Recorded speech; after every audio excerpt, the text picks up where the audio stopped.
Hello and welcome everybody to Getting APIs to Work. Today's episode, we have Dom Guinard of Evrythng, and we'll talk about APIs for everything, IoT for everyday things. We look at how you can interact with things in your normal environment. Hey Dom, how are you doing? I'm good, thanks. Nice to be here, Eric. Yeah, thanks for joining us. So we did some work together quite a while ago on Web A of while back. Things, yeah, a while back. And then you start your own company, and now it actually has grown a fair bit. So now you are co-founder and you are CTO of Evrythng. Just give us your little pitch for what Evrythng does and which space you're working in right now. Yeah, sure. So Evrythng is specialized in giving web identities to everyday products for all kinds of big brands, and they're using these identities to do things like consumer engagement, product authenticity, or to give detailed provenance information from and about their products. And that's why you're here, because I really like this idea that you have APIs for everyday things, that all the stuff that's surrounding me, I can find out information about it, and I can find out that information through APIs so that, for example, I can access some database or some source of information that will give me some information about those things. So can you explain us a little bit about how those identities work and in which space generally people have to think about where like these APIs for everyday things will actually work? Yeah, sure. So the the idea of standardizing an API or first an identifier for everyday thing came about because Evrythng and many other companies, as a matter of fact, were actually putting URLs on products. But this was done in a completely disorganized way. Every company was doing it in a proprietary manner. And so that didn't really create an ecosystem. That just basically merely put a URL on a product that consumers could use to interact with. The idea of the standard is really to take this to a whole new level, whereby these identities are standardized. And so you have a unique way of putting them on pack. And that has a number of benefits. I mean, the first one is because it's a standard, it means you're not bound to a particular proprietary method, and hence, as a brand using these identities for your products, you're not bound to a particular vendor. You're in a vendor-neutral territory. The other thing is that obviously, because you create this standard, then you have an opportunity to, instead of having many identities, one for each use case on your products, you can have a single identity that serves many different use cases. And that's something that brands are looking forward to avoid proliferation of different tags and identities on pack. And finally, because it's a standard, it really allows you to have a full ecosystem of machines and applications that understand this identity and understand this lightweight API and can use it to retrieve information from and about the products. And I guess to some extent, we're all used to products having identities, right? Because if we go to the supermarket and they scan all your food items, you're used to the fact that somehow the register recognizes the item and knows the price of the item. So there must be something about identity already. And these are the good old barcodes that we have used for a very long time. And the APIs are kind of an extension, I would say, of that barcode concept, right? So can you walk us through one example of how that barcode translates to something a little bit more refined, and also the additional capabilities that we now have when we turn that into an API that is not just a scannable barcode? Yeah, sure. I mean, so that's a very neat way of explaining it, right? That whole standard is actually an upgrade of the good old barcode. The good old barcode, we know, contains a number, well, actually a sequence of numbers, 14 digits, and they mean absolutely nothing to you and I. You know, they mean something to industrial scanners or point of sales systems, but they mean nothing to consumers. So the whole purpose of that digital link standard is to transpose this number into a web address. And that web address has massive advantages because you can use your phone, you can snap a QR code or touch an NFC tag that contains this web address, and off you go. You can directly interact with the product, whoever you are. And so that's the crux of the standard is this part, right? Providing a way to translate these existing numbers that are on billions of products in almost every single country on Earth into something that's a web address. So that's the crux of it. Then it's the standard is bringing actually more and more capabilities. One of them is compression, so you can compress these links, you can make them smaller so that they fit nicely on smaller products. And then actually the standard also explains how you can interact with these products to get more information about them and specific information. There's a system called the link type system where you can request a particular type of information for a product. So you could say, for instance, I'm interested in getting allergen information about this product, or I'm interested in getting food provenance data about this product. So you have a small protocol that allows applications to do that. So it's the identity and then the lightweight protocol to request specific information. And finally, there are some more details around the way resolvers are chained. If a resolver doesn't have a particular information, it can redirect you to a different resolver that might have this information for you. So you can really chain them one after the other. And that's also specified in the protocol. I really like that aspect that you can request specific information, right? I always, like, one of the things I always thought would be neat if I could just go to the supermarket and would have a really easy way of just buying local foods. You know, if for some reason that's what I want to do, then it should be easy. I mean, there it's maybe easier because at least on most foods, depending on where you live, right? But like there's legislation where it needs to say where the food is from. But I guess that's not everything that you want to know about the food is printed on the product. Right? So I think there's probably some things that are interesting. And we talked about that example, and maybe you can walk us through that example a little bit, where we talked about the difference between like a category and then the specific food, the specific batch, or even the specific product. So if you could maybe walk us through that one example that explains a little bit how that can get us to information that typically you really wouldn't find printed on any product. Yeah, sure. That's also, while this is not per se it's not something that the standard brings to the table. The standard makes serialization more accessible. So you can move from a world today that's largely SKU based, so class of product. The identifiers identifies a class of product. You can move into a world where the identifier identifies either a batch of products or, actually to the extreme, as a unique item. And unique item serialization is something that's happening in all kinds of categories today: pharma, CPG, apparel, because it allows you to do a lot more. You can do a lot more things than you could do with a class level identifier. For instance, product authenticity, or actually, as you were explaining, knowing really the provenance of that particular product, and not at the generic level, but really, I mean, who crafted that product. And so that's the kind of things that serialization allows you to do.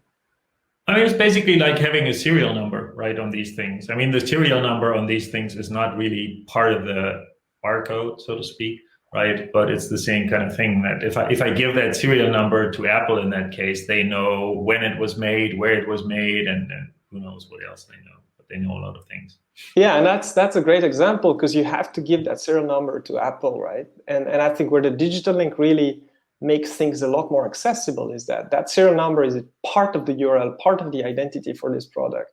And so when you scan it, you can directly transmit that to whatever information system responds to your request. They're called resolvers in the digital link ecosystem. And they know, okay, Eric is really scanning that particular phone or that particular batch of fish, and it can provide you information about these things rather than at the generic level. So it makes the whole thing a lot more accessible. So we looked at this model of the resolution process, basically starting from the identification and then going through the resolution and then retrieving information.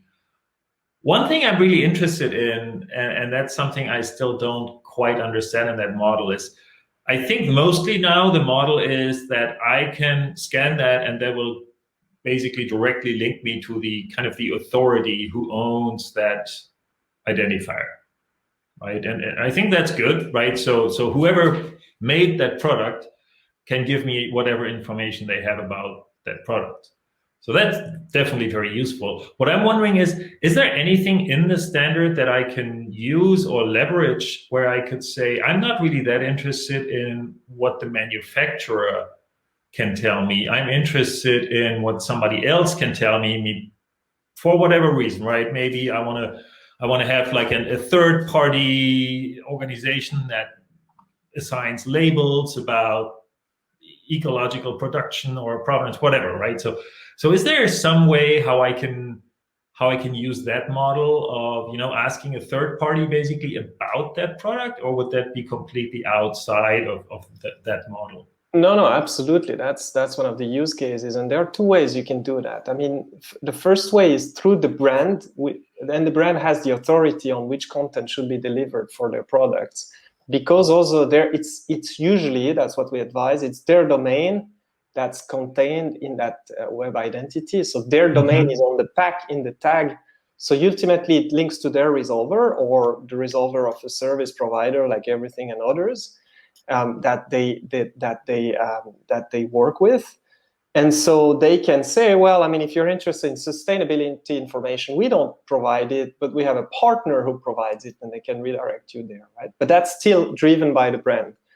Now, you can also do something completely different. You can also take that web identity, replace the URL of the resolver that you saw, so that the domain basically, and replace it with another domain from another resolver that you know of. For instance, a vendor neutral resolver about allergens, then you can replace that URL with that domain, with that other domain, and query this specific resolver for information.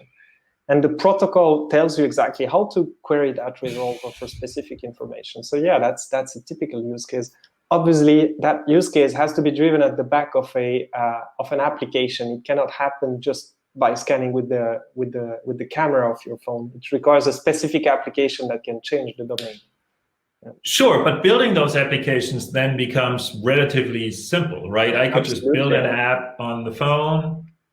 I'm sure the phone has some local API for recognizing barcodes and whatever, right? And then all my app would need to do would be to do this targeted replacement of that domain in the URI, and then again, right, I could rely on that protocol to give me the information when I access that URI. Yeah. Exactly. So that's nice. That's a nice way of doing that. And yeah, you can do that. You also have in the protocol, and I'm mentioning it because it's based on one of the standards that you worked on, Eric. You also have a way to basically get all the information that's known about this product through a system called the link set. So you basically query the resolver for all the links that exist for that particular product, and you have a standard way, the link set way, a standard way of retrieving all these links for a product, which allows an application to do discovery. So an application could give you a menu of all the things you can know or do with this product based on that link set, and that's also pretty powerful, I think. Yeah, I would guess, right, depending on the product, that could be either relatively little or it could be a massive amount of information. Yeah. If there's a lot of interest around that product and there's a lot of services who potentially supply information. And then kind of, I think the magic of the system is that all I need to know is to know these links. And because there is this well-defined API, how to do the interactions, right, then I can just access those services and I don't need to specifically know how they work. Exactly. They all work in the same way. So that's the magic of APIs. Absolutely. I love that. So, and the last thing that I want to do very briefly is that you were also mentioning that Evrythng has built this little playground where people can start playing around with these concepts. And if you could just give us a little demo of what you could do there. So I've switched the layout. So if you could just walk us through what that playground can do for you, so that if people want to start playing around with these identifiers and want to look at what kind of information they can embed, that they can get started here. Yeah, of course. So this basically lets you, rather than having to read the 400 pages of the standard, it's actually probably even more now. This tool lets you try the different things in a visual way and play with the different parameters, and then dynamically see what is my product URL looking like as I add new things, right? So you start with the domain. So you can use a set of domains. You can use a custom domain, which is usually what we advise brands to do. And then you need to choose a type of identifier. The most well-known one, which you mentioned in the beginning of the talk, is the one we have in 1D barcodes on consumer products. That's called the GTIN. But you have a number of other primary identifiers that you can use. For instance, you can use a GLN, which identifies a location, or a GRAI, which identifies something that you can return, so something that you're renting and you can return. And these identifiers are used all over the place in the real world. And then you can specify what we call key qualifiers. So that you also mentioned before. These are kind of the way to serialize, the way to go beyond class level. So you can specify a batch. So if I specify batch 1, 2, 3, you see that here I have a new part, a new pass segment. 10 means what follows is a batch, and that's the batch number. Or you could go to serialization, full serialization, which is then going to be 21, and then the serial number. Then you can go beyond that. You can also specify, tap into the very big number of data attributes that GS1 standardized. So I could say, for instance, I want to add an expiry date. Let's just spell expiry correctly. Here we go. I could say it expires in 22/09/22. You can see here that it added this as a query parameter this time, because some more specific data attributes are added as query parameters. Then there's also a way to specify any type of parameter. That's something we really wanted in the standard, so that you as a brand or as a service provider can add your own things, right? So you could have like a secret token, and then you could add it here, right? And it also becomes part of the URL here. So it's supporting custom parameters. Then it also supports compression. So the standard also specify an offline compression system algorithm, that basically makes this URL smaller and hence make it more easy to print on smaller things. It's important to say that it works offline. So any kind of scanner can decompress that without having to query the web, right? Can bring it back to its original form. And then also in the tool, you also have a verifier here where you can take a particular digital link and you can go and verify to make sure everything is correct. Oh, okay. So that verifies and parses, basically. It kind of gives you a parse result of that. Exactly, yeah. Okay. Yeah. So I could do something like that, which probably shouldn't work. Yeah, there you go. And so, yeah, it will parse it and verify it. And there are, below this tool, there's a JavaScript library called digitallink.js, which is also open source, and that you can use to create your applications in JavaScript that leverage digital link. And the ecosystem of open source libraries actually Nice. evolving quite quickly now. Yeah. Cool. Thank you very much. I have one question about this. So this looks all actually very, very interesting. And I think it's also one of those things where by now we have no idea, about the things that actually will happen. It allows so many things to evolve that it's hard to kind of completely predict what will happen. But so where do we stand in terms of the rollout? I don't think I've seen these QR codes already. When are there any around, or when will we see them? They are, and we've been lucky enough at Evrythng to actually run a number of the first few deployments. One of them with the world's largest seafood producer, and you can see them on pack there. And so it is happening. Of course, it will take a while until it replaces the barcode. People have been talking about five years. I think that's probably realistic. It's happening slowly but steadily, actually. The standard has been around now for 2 years. There's a new release coming out in the next few weeks. But we see actually pretty steep adoption now. It really is simple, not so complicated to put in place, and it just serves a need. I think we'll see, we'll see a new era ahead of us where people will walk through the supermarket with, their hands in front of them. Probably we'll look even more into our mobile phones because they get access to more useful information. Yeah, or potentially less, because you don't have to type in all the numbers and do all the Google searches. You just snap the code and you get access to information directly. That's very true. That's very true. I'm just wondering, maybe there also will be some things where it's not even going to be the mobile phone. It's some other kind of device that now that these things are more easy to use, maybe there will be some kind of magic wand. But also more like industrial devices. We're working with a number of POS vendors or production scanners that are used to C1D barcodes, and they are now adopting also digital link. Also they will be able to use that. And if you think really futuristically during the manufacturing process, a robot could also learn about the product and what to do with the product by querying its web API, actually. That's why not?